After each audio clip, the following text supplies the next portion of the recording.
Halo semuanya, bagi yang belum kenal, salam kenal dulu. Nama gue Aristo Triksi Praitno, di mana di channel ini gue akan membahas tentang konten edukasi, self-improvement, dan apapun yang berhubungan tentang peningkatan diri akan gue bahas di channel ini. So, pada video kali ini gue pengen sharing tentang 5 habits yang mengubah hidup gue. Bisa dibilang habits-habits ini adalah habits yang sangat berpengaruh di hidup gue ya. Untuk habits yang pertama itu olahraga angkat beban. Ya. So, dari angkat beban ini banyak banget manfaat yang gue dapetin.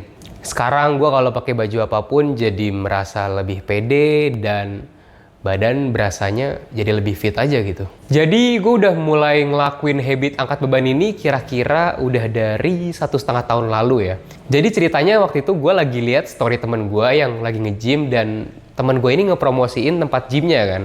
Habis itu gue cek, gue kepoin dan rupanya membership gymnya tuh nggak semahal yang gue kira. Dulu gue pikir membership gym itu bisa sampai jutaan atau berapa gitu kan. Dan rupanya masih cukup terjangkau lah bagi gue. Akhirnya gue dan temen gue ngajak beberapa temen gue untuk yuk udah kita nge-gym yuk. Habis itu gue nge-gym dan ya disinilah gue sekarang kecanduan nge-gym. Ya tapi dulu ada kalanya juga sih lagi nggak mood kan, kayak males banget nih pergi ke gym. Tapi ya di situ gue dikasih pilihan, lu mau males-malesan atau lu mau berangkat. Ya dari sini gue belajar bahwa memang kalau pingin dapet sesuatu ya nggak gampang, emang harus konsisten gitu. Itu yang harus dihadepin sih. Dan gara-gara olahraga angkat beban ini, gue juga secara nggak sadar itu mulai memfilter makanan, khususnya minuman ya. Jadi kayak minuman boba atau minuman kemasan yang manis lainnya tuh gue sekarang udah mulai filter dan udah mulai ngurangi gitu. Kalau dulu kan ada kalanya kayak kepengen nih beli ah. Kalau sekarang tuh kalau misalnya nggak gara-gara ditawarin atau emang ada temen ngajak beli biar diskon gitu ya gue nggak akan nyariin gitu. Terus juga kalau dulu misalnya ke restoran pasti gue selalu pesennya itu es teh manis. Tapi sekarang gue lebih kecenderungannya itu pesannya selalu air putih. Mungkin beberapa temen gue yang pernah makan sama gue pasti tahu lah ya. Dan habit selanjutnya adalah habits membaca buku. Jadi gue baru mulai rajin baca buku itu kira-kira 1 tahun belakangan ini. Nah, genre atau tema dari buku yang gue baca ini, gue sih lebih suka atau lebih cenderung baca buku-buku tentang self-development ya. Contohnya itu kayak buku tentang keuangan atau leadership, tentang skill komunikasi, tentang psikologi manusia, dan emotional intelligence, dan pokoknya apapun itu yang berbau tentang self-development. Untuk sekarang gue menargetkan untuk menghabiskan 2 buku per bulan. Dan dari target itu gue breakdown lagi, jadi gue baca sehari itu bisa 10-20 halaman tergantung mood. Biasanya gue baca itu pagi-pagi atau enggak biasanya juga sebelum tidur kalau memang lagi ada waktu dan badan nggak terlalu capek, gue juga biasanya baca di situ.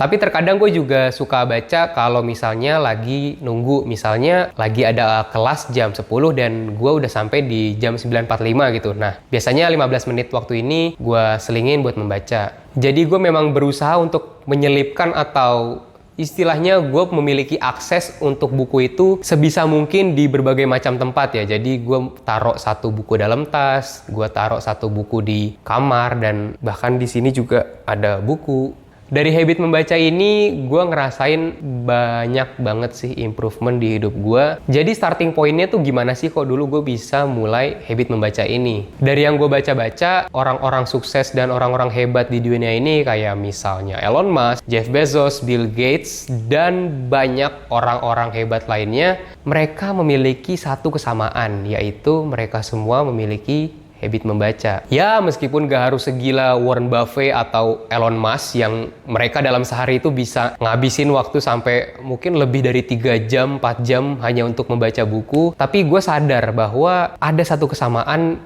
dari mereka orang-orang hebat itu, yaitu habit membaca ini. Untuk habit yang ketiga yaitu menerapkan mindset bersyukur. Jadi ada kalanya di hidup kita pasti kita pernah ngerasain lagi down banget. atau lagi ada masalah gitu. Mungkin gue coba cerita ya. Jadi waktu itu gue lagi mau pulang kampus. Waktu itu ban sepeda gue, ban belakangnya bocor. Terus kondisinya juga lagi hujan. Gue nggak bawa jas hujan. Dan ya gue pulang-pulang dengan kondisi kena hujan. Dan kalian tahu kan kalau misalnya naik sepeda, becek-becek itu kotorannya nyemprot-nyemprot ke muka. Ya, dan waktu gue sampai rumah, itu gue merasa kayak exhausted banget, like Dan dari situ gue coba ambil waktu sebentar, gue diem, dan gue mulai menerapkan mindset ini. Gue coba ngomong sama diri gue sendiri, oke Tok, gue tahu ini hari yang berat, tapi coba lu bersyukur karena masih diberikan sepeda. Lu bersyukur sepeda lu masih sepeda listrik yang tinggal digas meskipun ban lu bocor, nggak perlu goes. Dan gue terus melakukan itu sampai akhirnya ada di titik dimana gue menemukan inner peace atau bisa berdamai dengan diri sendiri. Dan setelah gue bisa berdamai dengan diri sendiri, gue baru melakukan aktivitas selanjutnya. Menurut gue hal ini penting banget ya, karena kalau misalnya kita belum bisa berdamai dengan masalah sebelumnya, otomatis hal itu juga akan berdampak pada kegiatan-kegiatan kita selanjutnya gitu. Dan sebelum tidur gue juga coba untuk mikirin 3 hal yang bisa gue syukurin dalam hidup gue. Misalnya sesimpel kayak gue masih bisa tidur dalam kamar yang nyaman, gue masih bisa kuliah di tempat yang bagus, dan pasti banyak banget, dan dari kalian juga pasti ada banyak banget hal-hal kecil maupun besar yang bisa kalian syukurin di hidup kalian. Untuk habit selanjutnya yaitu menerapkan stoikisme. Jadi stoikisme ini merupakan pemikiran atau ajaran dari filsuf Yunani Romawi kuno dulu ya. Contoh-contoh tokohnya itu adalah Seneca, Marcus Aurelius, dan banyak banget tokoh yang menggagas tentang stoikisme ini. Sebenarnya ajarannya itu banyak, tapi ada satu hal yang paling menarik buat gue, yaitu kita harus berfokus pada hal yang bisa kita kontrol. Jadi poinnya di sini adalah kita jangan sampai memusatkan energi kita pada hal-hal yang nggak bisa kita kontrol. Tapi sebisa mungkin kita fokus pada hal-hal yang bisa kita kendalikan. Misalnya sebagai contoh, anggap aja kita lagi pengen keluar gitu kan. Lagi pengen keluar dan tiba-tiba hujan. Nah di situ kita dikasih pilihan nih. Mau kita menggerutu dan nyalah-nyalahin, alah ngapain sih hujan-hujan, dan bla bla bla, dan akhirnya akan menghabiskan energi kalian pada sesuatu yang tidak bisa kalian kontrol dan tidak bisa kalian ubah gitu. Atau kita memusatkan energi kita pada sesuatu yang bisa kita kontrol, misalnya entah menyiapkan jas hujan atau mereschedule jadwal jalannya. Dan contoh selanjutnya mungkin ini yang relate bagi anak-anak muda ya. Misalnya kita diomongin sama teman kita dari belakang. Kondisi ini kan ada di luar kontrol kita gitu. Kita nggak bisa memaksa teman-teman kita untuk tidak ngomongin kita atau memaksa mereka untuk semua suka sama kita kan. Jadi daripada kita pusing mikirin dan mengalihkan energi kita ke hal yang nggak bisa dikontrol itu, mendingan kita alihin energi ke hal yang bisa kita kontrol. Dan menurut gue juga ngapain kita fokusin energi kita ke sana, dan toh juga itu kan nggak merubah keadaan apapun itu gitu kan. Jadi ya kita kalau bisa fokus ke sesuatu yang bisa kita pegang. Untuk habit terakhir yaitu gue membuat to-do list dalam setiap kegiatan gue. Ini habit yang cukup simple tapi cukup berdampak ya kalau menurut gue ya. Jadi gue bikin to-do list itu di notes HP gue.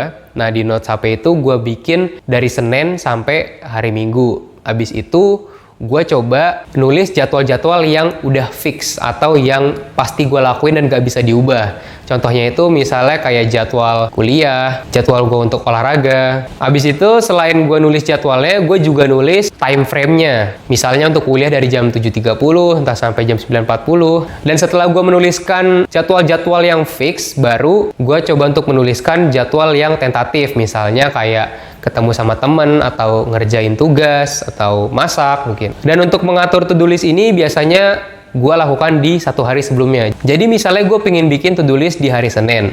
Nah di hari Minggunya, di malamnya sebelum tidur, gue coba buat ngefixin jadwal untuk di hari Senin itu. Dan yang paling penting menurut gue adalah kita harus bikin time frame di setiap kegiatan. Jadi waktu itu gue pernah emang lagi males gitu kan, pengen bikin time frame-nya. Jadi waktu itu gue pulang kuliah jam 6 sore dan menurut jadwal gue itu harusnya gue lanjut kerjain tugas. Tapi di situ gue nggak bikin time frame kan.